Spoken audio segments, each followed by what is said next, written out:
Fermez les yeux un instant. Imaginez, vous êtes malade, fiévreux, vulnérable, allongé dans votre propre lit. Une femme s'approche, ses gestes sont doux, mesurés. Elle vous sourit, réajuste vos couvertures et vous tend une tasse de thé fumante pour vous soulager, vous la remerciez. Vous buvez et vous vous sentez en sécurité. Alors que vous venez d'avaler votre propre mort. Pas d'arme à feu, pas de couteau, pas de sang sur les murs. C'est le crime parfait, silencieux, propre, intime, et c'est terrifiant. Pourtant, ce scénario ne correspond pas du tout à l'image du monstre qu'on nous a vendu. Car, quand on prononce le mot tueur en série, notre cerveau dessine automatiquement un visage d'homme. Ted Bundy, Jeffrey Dahmer, Richard Ramirez. On visualise un prédateur physique, assoiffé de sang et dominé par des pulsions incontrôlables. On nous a conditionnés à serrer nos clés dans nos mains, dans les parkings, à fuir l'inconnu, dans la ruelle obscure. Mais on oublie de se méfier de celles qui dorment sous notre toit. La société refuse d'associer la figure féminine, censée donner la vie, protéger et soigner, à la mort préméditée. Et c'est exactement cette faille, cette illusion de la bienveillance, qui a permis aux pires tueuses de l'histoire d'agir dans l'ombre pendant des années, parfois des décennies, sans jamais être inquiétées. Les femmes ne représentent que 15% des tueurs en série. Elles ne chassent pas comme les hommes. Elles n'utilisent pas la force brute, leur arme, le poison, la patience, l'asphyxie. Elles tuent pour le profit, pour le pouvoir ou simplement pour jouer à Dieu. Elles regardent la vie vous quitter à petit feu, tout en vous tenant la main. Qui sont ces veuves noires et ces anges de la mort? Comment fonctionne leur psychologie? Installez-vous confortablement, verrouillez vos portes. Bienvenue au cœur de l'abîme. Aujourd'hui, on plonge dans la tête des tueuses.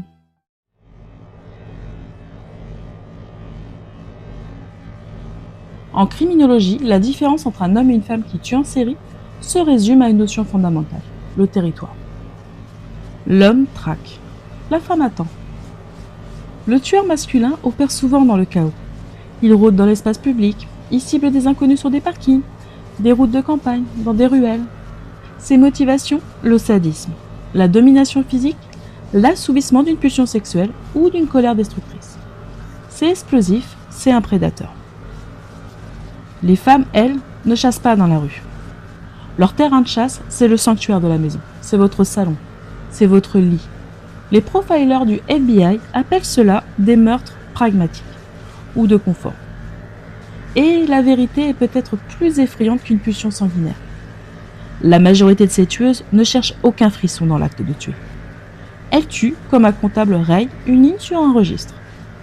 Un mari devenu encombrant, une assurance vie juteuse, un héritage qui tarde à tomber, ou simplement un besoin viscéral d'attention. La victime n'est pas un objet de fantasme, c'est un obstacle. Un problème mathématique qu'il faut éliminer proprement. C'est ce qui donne naissance au fameux archétype de la veuve noire. Et c'est là que réside la trahison ultime. L'homme tue un inconnu qui a eu le malheur de creuser sa route. La veuve noire, elle, tue ceux qui l'aiment, ceux qui lui font une confiance aveugle. Ses maris successifs, ses propres enfants, les patients dont elle a la charge. Cela demande une capacité de dissociation terrifiante. Pouvoir embrasser son mari le soir, lui border ses draps, tout en sachant pertinemment que le dîner qu'elle vient de lui servir est en train de détruire ses organes de l'intérieur. Alors bien sûr, la criminologie n'est pas une science exacte. Il y a des anomalies. La plus célèbre, Hélène Wuornos, la fameuse tueuse de l'autoroute en Floride. Elle tuait par balle, de sang-froid. Des hommes qu'elle venait de rencontrer. Un mode opératoire violent, typiquement masculin, né d'une vie de traumatisme et d'abus d'une brutalité inouïe. Mais Hélène est l'exception qui confirme la règle. La tueuse en série classique déteste le sang et déteste le bruit. Elle préfère la discrétion absolue d'une arme qui ne laisse aucune trace, visible à l'œil nu. L'arme des lâches, diront certains. L'arme parfaite, diront les autres.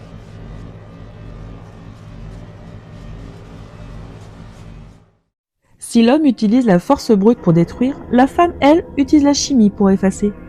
Pas de couteau, pas de strangulation frénétique, pas de scène de crime chaotique à nettoyer. Historiquement, l'arme de prédilection de la tueuse en série, c'est le poison. Pourquoi ? D'abord pour une question de biologie, l'écart de force physique. Empoisonner quelqu'un ne demande aucun muscle. Mais surtout, le poison est l'arme de la lâcheté pour certains, et l'arme du contrôle absolu pour d'autres. Une arme à feu tue en une fraction de seconde. Le poison, lui, exige de la préméditation, de la régularité et une intimité glaçante avec la victime.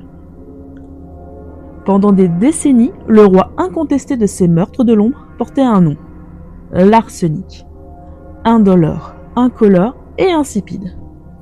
Au XIXe siècle et au début du XXe siècle, c'était l'arme parfaite. À petite dose, les symptômes d'un empoisonnement à l'arsenic miment à la perfection une maladie naturelle. Crampes, vomissements, dysenterie, arrêt cardiaque. Et c'est là que la misogynie de l'époque a joué en leur faveur. Les médecins, tous des hommes, n'y voyaient que du feu. Pourquoi ? Parce qu'ils étaient incapables d'imaginer qu'une douce mère de famille puisse assassiner son mari. Ils signaient les certificats de décès pour gastro-entérite, sans même sourciller. C'était devenu si courant pour se débarrasser d'un mari tyrannique ou d'un parent riche qu'on lui a donné un surnom terrifiant, la poudre de succession. Mais oubliez l'argent une seconde. Penchez-vous sur la psychologie de l'acte. Contrairement à un meurtre impulsif, la tueuse au poison doit vivre avec son crime au quotidien. Elle prépare le dîner. Elle ajoute une pincée de sel et une pincée d'arsenic. Elle s'assoit en face de son mari. Elle le regarde manger. Elle doit ensuite s'asseoir au bord de son lit, le regarder transpirer, hurler de douleur, la supplier d'appeler un médecin. Et que fait-elle ? Elle lui caresse les cheveux, elle éponge son front, elle le rassure. Elle administre la mort, goutte après goutte, tout en jouant l'ange gardien. C'est une torture psychologique où la victime meurt en remerciant son assassin. L'exemple absolu de cette folie. Nanny Doss. La presse des années 50 l'avait surnommée la grand-mère ricanante. Une petite femme joviale, rondelette, obsédée par les magazines à l'eau de rose. Elle adorait cuisiner des tartes aux pruneaux pour sa famille. Des tartes généreusement saupoudrées de mort au rat. Entre les années 1920 et 1950, Nanny a tué 11 personnes. Pas par sadisme, mais par ennui. Un mari ne correspondait plus à son idéal romantique ? Elle l'empoisonnait. Sa mère devenait trop envahissante à la maison ? Elle l'empoisonnait. Un de ses petits-enfants pleurait trop. Elle s'en débarrassait. Le tout avec le sourire inoffensif d'une grand-mère modèle face aux caméras lors de son arrestation.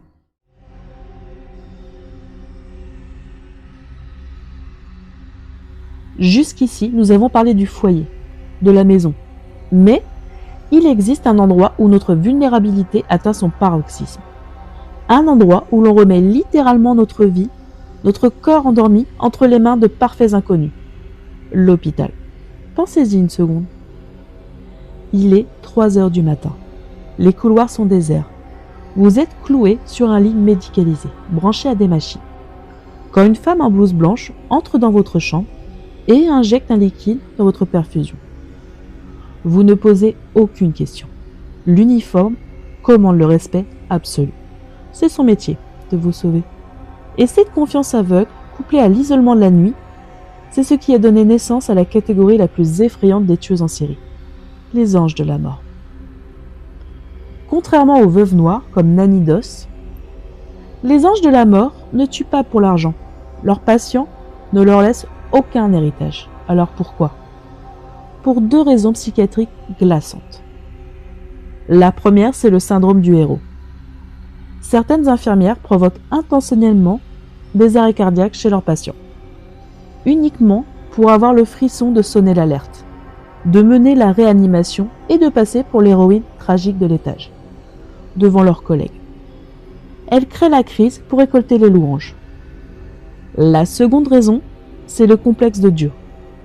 C'est l'ivresse du pouvoir absolu, le frisson de se tenir au-dessus d'un corps vulnérable, et de décider d'une simple pression sur un piston de seringue de l'heure et de la minute exacte où ce cœur va cesser de battre. Une question de domination totale. L'incarnation parfaite de ce cauchemar s'appelait Jane Toppan, une infirmière de Boston, à la fin du 19e siècle. Tout le monde l'adorait. Ses supérieurs la surnommaient Jolie Jeanne, la joyeuse Jeanne, parce qu'elle était toujours souriante, dévouée et volontaire pour prendre les gardes de nuit les plus épuisantes. La couverture parfaite. Mais derrière les portes closes, Jane avait mis au point un cocktail chimique redoutable. Elle alternait des doses de morphine pour endormir le système nerveux et d'atropine pour accélérer violemment le rythme cardiaque. Elle jouait avec le cœur de ses patients comme avec un interrupteur. Les médecins n'y voyaient que les symptômes complexes d'une défaillance naturelle. Elle falsifiait les dossiers avec une précision d'horloger. Mais le plus terrifiant chez Jane Toppan, ce n'est pas la chimie, c'est ce qu'elle faisait pendant que le poison agissait. Elle ne quittait pas la chambre. Elle se glissait dans le lit de ses patients agonisants. Elle les serrait dans ses bras. Elle collait son corps au leur, caressant leur visage et les regardant droit dans les yeux pendant que la vie les quittait. Une intimité macabre, profondément perverse, où la mort remplaçait toute forme de relation humaine. Lors de son arrestation en 1901, après avoir avoué plus de 30 meurtres, elle a prononcé cette phrase qui hante encore les profilers.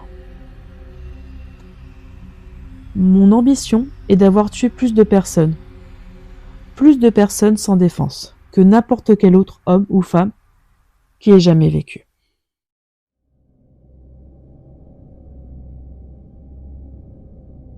Les tueuses en série ne représentent qu'une infime minorité des criminels. Mais c'est précisément parce que la société s'obstine à voir les femmes uniquement comme des donneuses de vie qu'elles ont pu devenir les pourvoyeuses de la mort, les plus indétectables de l'histoire. L'illusion de la bienveillance et le camouflage ultime. La prochaine fois que quelqu'un vous tendra une tasse de thé avec un grand sourire ou qu'une infirmière viendra réajuster votre perfusion au milieu de la nuit, rappelez-vous que la mort ne se cache pas toujours dans une ruelle sombre. Souvent, elle a le visage d'un ange. C'est la fin de notre plongée dans l'abîme pour aujourd'hui. Si cette analyse psychologique vous a plu, c'est à vous de prendre les commandes. Dites-moi en commentaire quelle affaire vous voulez que je décortique. Nanny Doss, la grand-mère au poison, ou Jane Toppan, l'ange de la mort. Abonnez-vous, activez la cloche pour ne rien rater et n'oubliez pas de garder un œil ouvert. À mercredi prochain.